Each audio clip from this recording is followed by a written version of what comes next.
menanti kisos untuk Sambo dan gengnya. Assalamualaikum warahmatullahi wabarakatuh.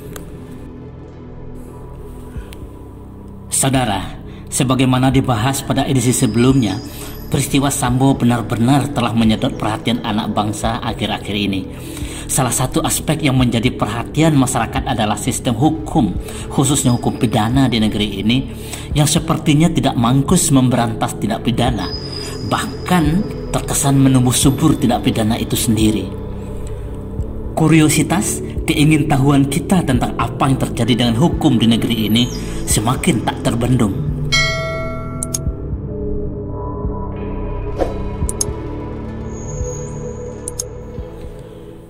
Saya ingat dengan sebuah kejadian yang sangat mengharukan di sebuah negeri yang masih taat menjalankan hukum adat. Seorang pejabat negara berpangkat tinggi menabrak seorang janda beranak 3 sehingga meninggal dunia. Kejadian yang membuat heboh masyarakat sedusun tersebut sampai kemudian ditangani oleh pihak yang berwajib sesuai prosedur hukum yang berlaku.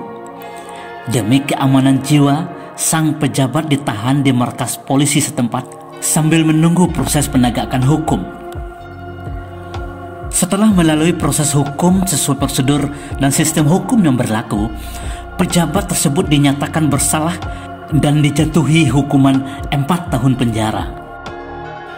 Karena merasa tidak puas, pihak keluarga korban dan masyarakat memohon agar pejabat yang telah menghilangkan nyawa salah seorang ibu yang menjadi tulang punggung kehidupan 3 orang anak yang masih di bawah umur ini diadili dengan hukum adat. Pihak penegak hukum negara pun menyetujuinya.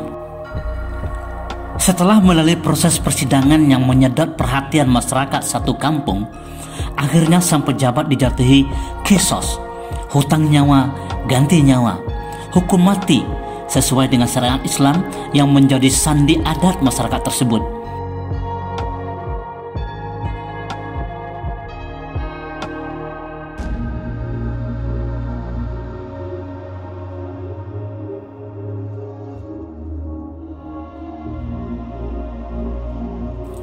Suasana kampung pun menjadi heboh oleh pro kontra atas vonis adat yang dijatuhkan tersebut. Namun sebagian besar masyarakat merasa puas atas vonis tersebut. Hari eksekusi pun datang. Setelah segala sesuatu kelengkapan eksekusi siap, masyarakat pun tumpah ruah ingin menyaksikan pelaksanaan kisos yang sangat langka terjadi. Mereka yang berusia 50-an tahun ke atas belum pernah menyaksikan peristiwa seperti ini sebelumnya.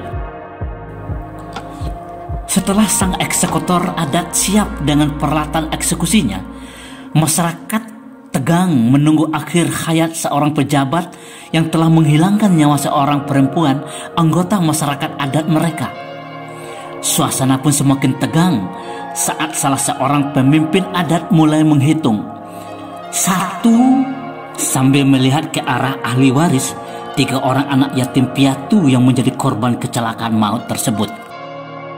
Namun keheningan dan ketegangan pecah menjadi teriakan histeris haru, Allahu Akbar.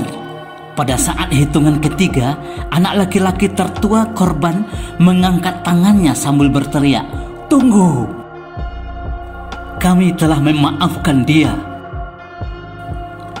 Sang eksekutor pun menghentikan langkahnya pada hitungan ketiga dan eksekusi mati pun dibatalkan demi keadilan yang telah dibisikkan ke kolbu seorang anak muda, ahli waris dari korban, anak yatim piatu tersebut.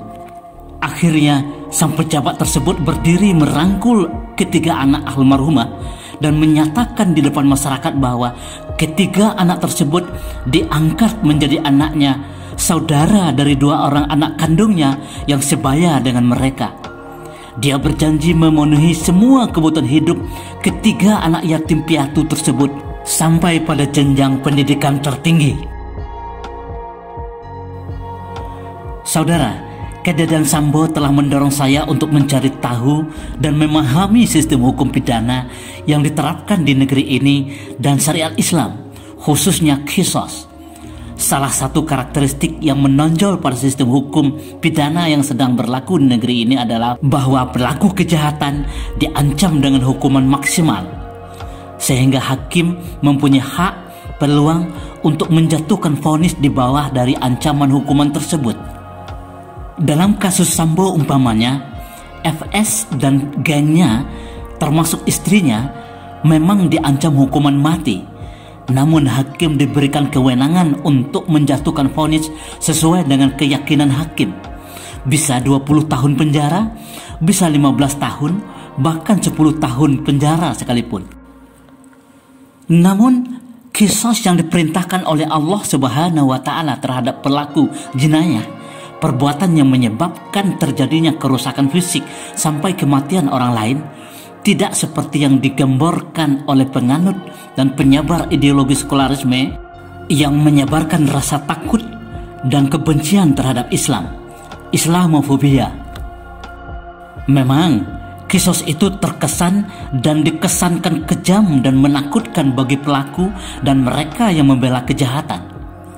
Namun kisos memberikan jaminan kehidupan, keadilan dan kepastian hukum bagi semua umat manusia yang mendambakan kehidupan tentram, damai dan adil.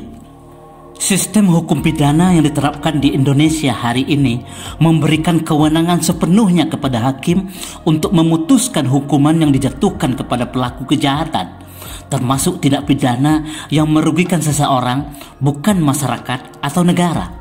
Sebaliknya kisos, walaupun hakim diberikan kewenangan menentukan dan memutuskan hukuman yang akan dijatuhkan kepada pelaku kejahatan yang merugikan seseorang atau beberapa orang, namun yang menentukan apakah eksekusi dilakukan atau tidak adalah orang atau ahli waris yang dirugikan oleh tindak kejahatan tersebut.